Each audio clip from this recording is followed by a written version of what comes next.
Saludamos a esta hora al exalcalde de Guayaquil, el abogado Jaime Nebot, que está con nosotros vía Skype. ¿Cómo le va, abogado? Buenos días.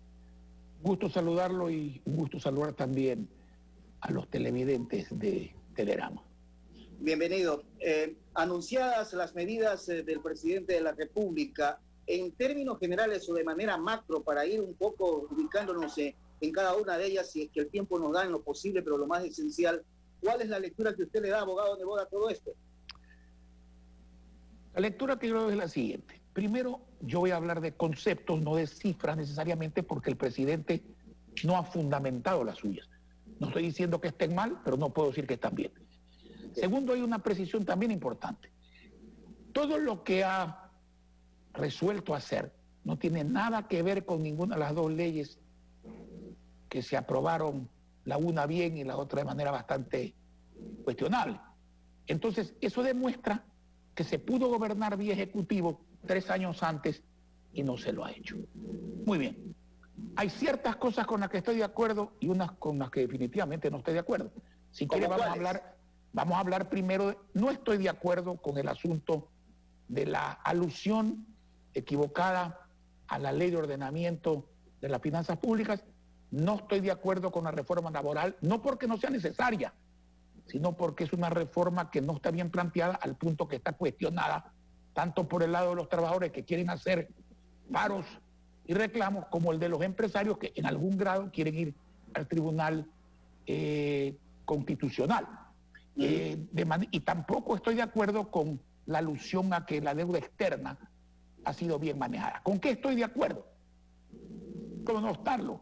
Si escogen un camino hacia el desarrollo poniendo $1.000 millones de dólares, no dicen cuándo, pero espero que sea pronto, para promover empleo, para promover crecimiento de las empresas pequeñas, medianas, de emprendedores, a la larga para promover trabajo y movimiento económico, con tasas de 5%, 36 meses de plazo y 6 meses de gracia. Me parece bien.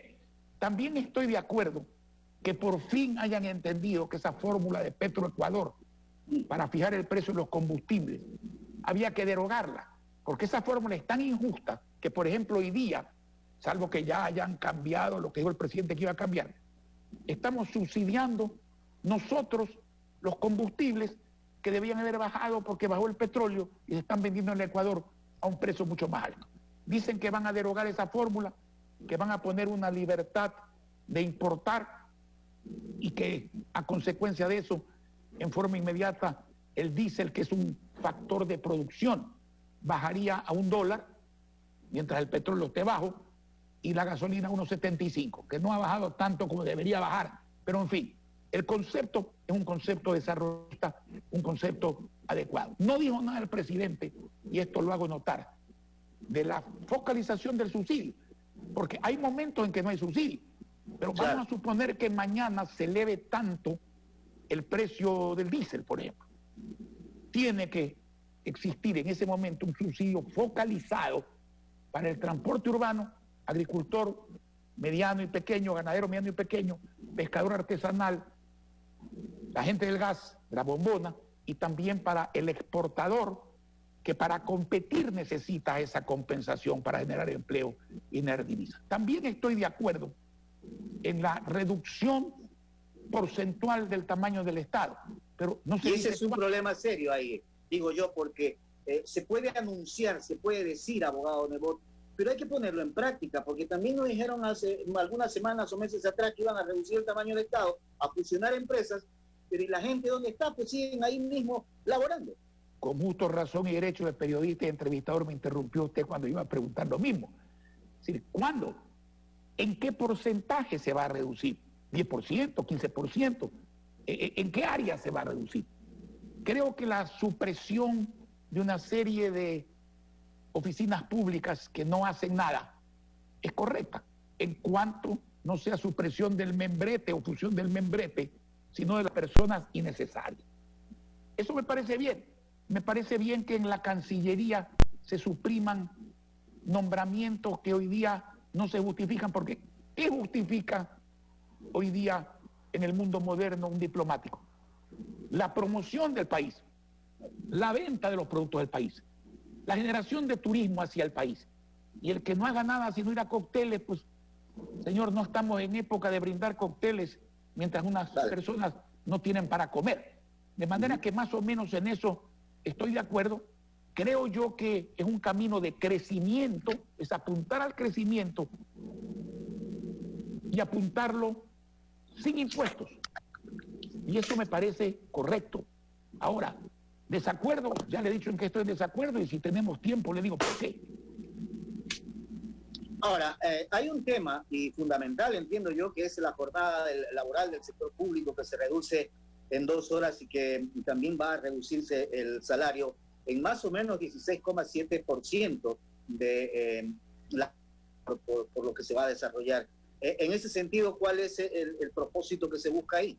Bueno, nosotros no votamos una vez que gracias a nuestro esfuerzo y lucha pública indiscutible para que no se ponga impuestos al pueblo ecuatoriano, porque el Estado no devuelve en servicios, no devuelve en obra, porque este es un año el peor de la historia del Ecuador, y ponerle impuestos a las empresas, y ponerle impuestos al sector público, ponerle impuestos al sector privado, ponerle impuestos a la mitad de la gente que no es ni lo uno ni lo otro, era una tremenda injusticia que iba a empobrecer más a la gente e iba a bajar las propias recaudaciones del Estado. Aún así no votamos por el tema de la reforma laboral. La reforma laboral es necesaria, pero una reforma justa, justa para el trabajador, sin miedo al sindicalista, justa para el empleador, que no se preste al abuso mutuo. Muy bien, usted ha tocado un punto, pero hay que dividir en sector público y sector privado. El sector privado tiene sueldos mucho menores que el sector público. Sin embargo, este sistema que a mí no me gusta, yo voy a explicar por qué, se aplica con dedicatoria, porque el que esté en la ley, que todavía no está en vigencia, pero que le van a poner en vigencia, el que esté en la ley permite una rebaja del 50% de la jornada. En unos casos de acuerdo, pero habrá presiones. En otra contratación voluntaria, que me parece bien, esa de allí. Si es que usted quiere trabajar, empleado nuevo, quiere trabajar la mitad del tiempo, le pagan el 55% del salario del que trabaja 8 horas y lo afilian por eso, y usted está entrando en ese sistema, muy bien. Luego hay otro sistema, la emergencia, una especie de emergencia que declara el patrón unilateralmente. Eso es muy complicado. En cambio, al trabajador del Estado, en la ley no lo toca. Lo que está haciendo el presidente, que es lo que usted dijo, es rebajar la jornada a 6 horas. O sea, un 25% están excluidos militares, policías, médicos. En el caso de los educadores es 1 hora.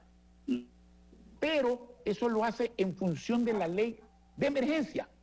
Y lo hace por 6 meses, porque más allá no puede ir. Y está definitivamente fuera de foco el asunto de los trabajadores públicos en la ley nueva que se va a hacer. Nosotros creemos que si un empleado no es necesario, no debe estar en el Estado. Pero el que es necesario, usted no puede bajarle el sueldo a los necesarios, a los de carrera civil administrativa, a empleados del Código del Trabajo de larga data, para pagar personas que no se necesitan. Porque si usted le quita la capacidad de compra, bajar el salario, bajar la jornada de bajar salario, y bajar salario, bajar capacidad de compra y de pago. Entonces es bajar capacidad de venta y de cobro y de ganancias. Y eso perjudica también a la recaudación del Estado. Entonces es preferible dentro de las circunstancias generar paralelamente un crecimiento que pueda absorber a los no necesarios, pero a la mayoría necesaria, no tocarle su sueldo. Primero, porque no es legal. Y segundo, porque no me parece justo que las personas necesarias paguen bajándose el sueldo a las que no son necesarias. Esa fue la razón por la que nosotros votamos en contra de la reforma. No porque no se necesite y no porque estemos en desacuerdo, que estamos muy de acuerdo con la nueva contratación, que no lesiona a los que ya están por horas, por jornada fraccionada, pagando la proporción del salario y afiliando al seguro en esa proporción. Lo que refleja entonces que políticamente hablando el Partido Social Cristiano Madera de Guerrero no quiso alianzas con alguien o con los correístas. Le pregunto. Mire, no está bien que me pregunte, le agradezco la pregunta. Por mire, favor. Yo creo que usted debe recordar el año 1998 en el Coliseo Voltaire Paladines Polo. Firmamos una escritura para no permitir, no poner, luchar para que no se pongan más impuestos al pueblo ecuatoriano. ¿Basados en qué? En un concepto vigente. El Estado no le devuelve en servicios y no le devuelve en obra pública los tributos. Entonces, esa actitud coherente nuestra, ¿qué íbamos a hacer nosotros? Porque los señores correístas cambian de opinión con una veintena más de legisladores, más allá del correísmo, y votan por una tesis nuestra de 22 años. Entonces nosotros, para no votar juntos, votamos a favor de los impuestos que hemos repudiado. A ver, señor, hay que ser muy hipócrita o muy ingenuo para sostener eso. Pero la hipocresía sí la voy a mencionar. Aquí tengo los dos informes de la votación de la ley mal llamada humanitaria. Primer debate, abril 27. Aquí la alianza, creo, gobierno, alianza política como la define la ministra Romo, no yo, vota por los tributos. Aquí está el señor Castañer, el señor Callea, distinguido caballero, votando con los señores del gobierno. Y dicen que ellos han quitado los impuestos. Y acá está el informe del segundo debate, 10 de mayo. Aquí, las personas que pertenecen al bloque de Revolución Ciudadana, el señor Mauricio Zambrano, la señora Rivadeneira, la señora Solís, votan con el gobierno por los impuestos. Pero cuando eso pasa, no hay corifeos que digan que esto es malo. Cuando el Partido Social Cristiano defiende al pueblo, vote con quien vote, es malo. Cuando ellos atacan al pueblo, inclusive con los correístas que luego rectifican, entonces es bueno. Mire, en la vida no importa con quién vota uno, sino por qué vota uno, cuán coherente es, para quién vota uno. Y nosotros hemos votado para que no se le impongan impuestos al pueblo por las razones que hemos indicado, y lo hemos hecho para la gente, especialmente para los pobres. Y los otros han hecho lo contrario. Se han unido para cargar de tributos que, si no existen, es por la lucha del pueblo ecuatoriano y por la lucha nuestra, que la lideramos y que al fin triunfó, porque se habían quedado sin votos para eso.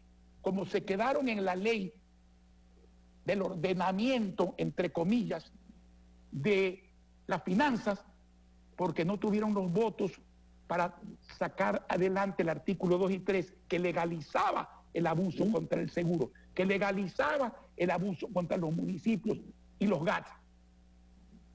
La ley pasó, gracias a Dios, sin eso. Pero no pudo legalizar el asalto, pero el asalto continúa como continúa hoy día. Entonces, usted puede ver, y aquí si me permite, aquí tiene usted el diario El Expreso, primera página. El gobierno máximo deudor del BIES, o sea, de nuestro banco, del banco de los aportantes, de nuestra plata, dice, no debería tener voz y voto. Pero no solamente que tiene, sino que forma parte el ministro, preside el comité de inversiones. Le deben miles de millones de dólares al seguro que no se lo van a pagar. ¿Y quién dice esto? Jaime Nebot, un afiliado. No, eso lo dice el señor Troncoso, que es el gerente, el principal. Y dice algo terrible. En junio no tengo liquidez.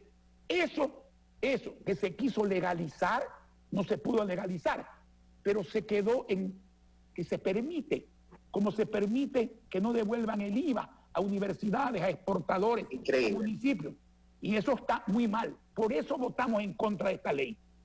Y para cerrar esta entrevista, abogado Nebot, en definitiva, hay que combatir a la corrupción y, sobre todo, menos Estado y más crecimiento, sin duda alguna, abogado Nebot.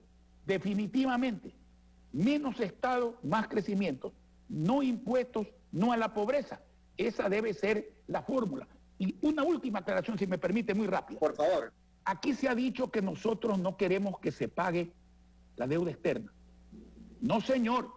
No, señor. queremos que se pague. Lo que exigimos es que se pague como se debe pagar, viendo la realidad del Ecuador, que está quebrado antes del coronavirus, ahora más quebrado, y con el precio del petróleo bajo todavía más quebrado. Que se pague ampliando el plazo, bajando los intereses, discutiendo una quita de capital, ¿no es cierto? Y posiblemente un pago ascendiente de las cuotas, pero que se pague. Eso garantiza el verdadero equilibrio fiscal, y con esto termino. El equilibrio fiscal se debe buscar con un Estado de tamaño razonable y una economía similar o superior, pero no se debe buscar manteniendo la depilación a base de tener flujo para mantenerla, sacándosela al pueblo la plata, porque entonces va a quebrar todo el mundo, incluyendo el Estado. Abogado, quiero agradecerle por haber conversado con nosotros unos minutos sobre estos temas que preocupan una situación tan crítica como la que vive el país. Que tenga buen día, abogado Nebot, ¿eh? Usted también. Un saludo cordial a todos los televidentes. Gracias, el abogado Jaime Nebot Sadi, exalcalde de Guayaquil. Vamos a hacer la pausa, enseguida regresamos.